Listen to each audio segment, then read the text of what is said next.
drunken Asian stereotype. Ooh, I like that lighting. And that is what I'm going to talk about today. Because I actually just came across this randomly trolling the internet and delved into all the science, and it's actually really freaking cool. So, if you're in Japan, there's a lot of stuff that kind of revolves around alcohol. And arguably, it's one of the most alcohol-centric countries in the world, unless you're like Germany. You can't compete with Germany. But there's like, you can go to temples and see huge barrels of sake. You can go to karaoke and get like any kind of alcohol in the world. You can just go after work and drink with your buddies. Hell, I have this. This is the freaking Minister of Finance, and he is drunk off his ass at a freaking official event. Now watch this dude. Tell me if you haven't had this happen to you before.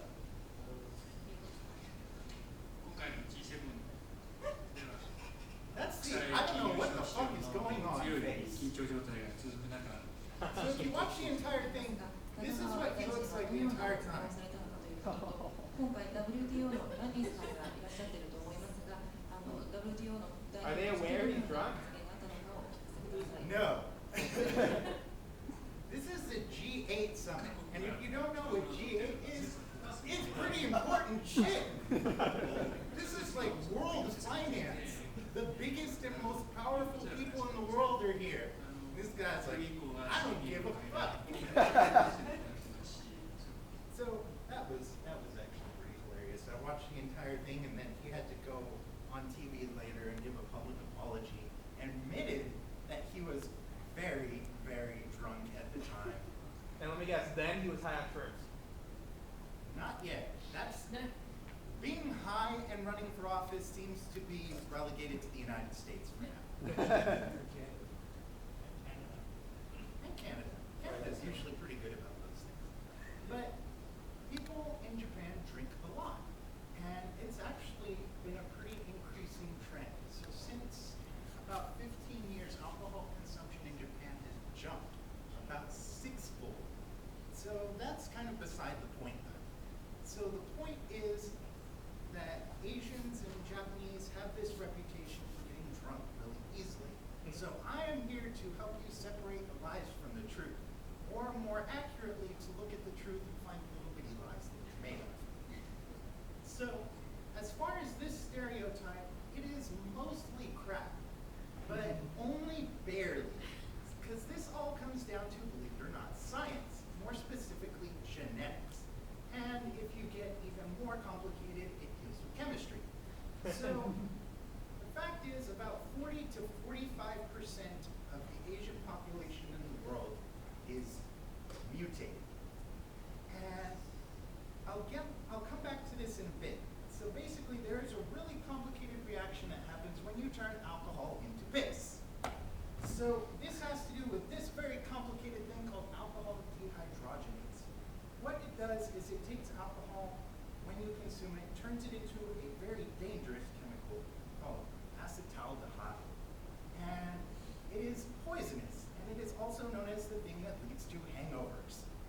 So the thing is, in the Asian population, that chemical in the body is mutated, and it works really fucking fast. So combine that with this other related chemical, aldehyde dehydrogenase, which takes this nasty chemical and converts it into a not so nasty carboxylic acid. The problem with that is, in a lot of Asian people, this chemical is the freaking Homer Simpson of chemicals, in that it works very slowly. So, in short, this happens and this happens and this happens and this happens and this happens. I'm not going to explain it. To make a long story even shorter, about 45% of the population of Asia is genetically programmed to be both drunk faster and longer. So that leads to this. And as far as mutations go, it's not shooting laser out of your eyes, but it's pretty freaking awesome. Your Friday nights are going to be the best. So that's about it. It's just a really cool quirk of a very large portion of the Earth. So, your news. A lot of stuff has actually been happening this week for some very specific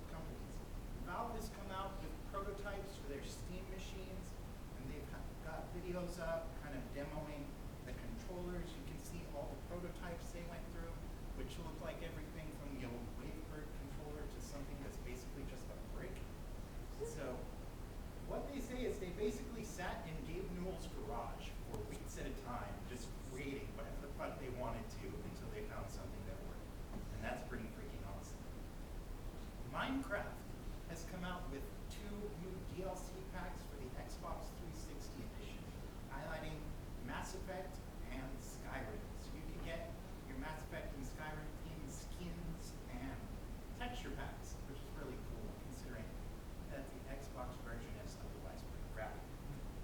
And speaking of Mass Effect, BioWare has been really busy. They just tweeted some photos today, actually, of their staff working on what is rumored to be the next Mass Effect game, saying that the continuing story of the Mass Effect franchise is being built. You can see they're working on the alpha and getting character design and stuff.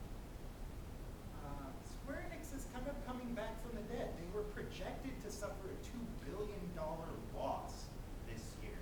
But on the backs of Final Fantasy XIV, they have flipped that around to a $4.7 billion game. Wow. Someone use a Phoenix sound.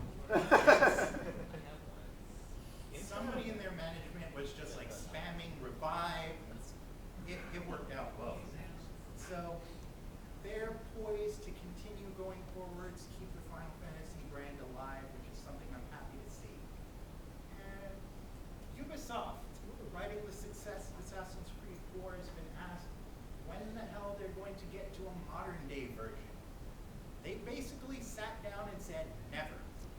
So they cited the challenges of creating a convincing modern day city, doing all the different things that are associated with that, and they really honestly said they have no idea where the hell the story is going. So just to confirm it, they don't know what the fuck they're doing either. So yeah, they just said as far as modern day versions of Assassin's Creed, you're going to have to be content with Watch Dogs, and I am perfectly fine with that. Nintendo keeps rolling with hopefully good news. They've confirmed that Marth is going to be back for the next version of Super Smash Bros. Look at that hair. So they've got a ton of photos up on their website as far as how it's going to look. And considering Marth is pretty much what brought Fire Emblem to the United States, I'd say this is a very good move. Activision Blizzard. Activision Blizzard is coming back from a black hole of money that they have been in recently. They are clawing their way back into the black out of red. This last quarter, they made about $64 million profit, which is pretty slim for a company as big as them. But they're slowly making their way back into profitability. Microsoft, the current CEO, Steve Ballmer, is going to be retiring in 10 months, or this is what he said. So Microsoft is looking to find somebody to be at the helm of the organization. And right now they are looking to this guy. This is Stefan Elop, and he is former CEO of Nokia, and he was the head of the business division at Microsoft. And he has some interesting ideas as to what he would do if he were CEO. He has said that he would want Microsoft Office to be available fully featured on more devices, so not just exclusive to Windows devices. And he would sell the Xbox division. So that is some pretty serious stuff. A lot of business analysts have been saying for a while that Microsoft and Xbox should go their separate ways. And just keep a close eye on it. We'll see how that shakes up the industry. Speaking of Xbox, Games with Gold has been getting pretty slow lately. They've just declared that it's going to be a recurring thing.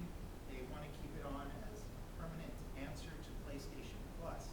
So PlayStation has come out and said, we're going to up the ante. So this is the current roster that's going to be available on PlayStation Plus. And it is pretty good. You've got Resogun, Dragon's Dogma, Oddworld, Soul Sacrifice, Binary Doom. They're all pretty damn good games. You can get them for free. Compare this to what's on the Xbox right now, which is a lot of really small indie titles. So Xbox has a lot of catching up to do. If you really love Sword Art Online, January 1st, they're going to be debuting right after the Japanese premiere on Crunchyroll, a 2-hour special that was worked on by the original light novel author. So you can catch that literally hours after the Japanese premiere. And for the last couple of things this week, I have a special thing. Products for the highly sophisticated, well-to-do aficionado of nerdery. So these are products for rich nerds. So if you are a nerd and you love your fine spirits and alcohol, because who Special edition sake. How It much? had been How much, dude? custom made and aged for 3 years. The going price, 12,000 to 35,000 yen. Two, Betty. Switch over to on our side. So get rid of 2 zeros. Two? I can never do conversions. That's a lot of money. And if that's not enough money, you're like, well, old chap, that's still quite cheap for me. And I'm a very rich, snobby person. You can get these. These are officially licensed lead crystal glasses for Ew. 1 piece, made by a French glassware company. They are known for producing glassware that sells upwards of $100 per little cup. They're like this big. So you can get the entire set, and the entire set will set you back 231,000 yen. You can take your shot style. So for those fine aficionados who love their wine and cheese and cats,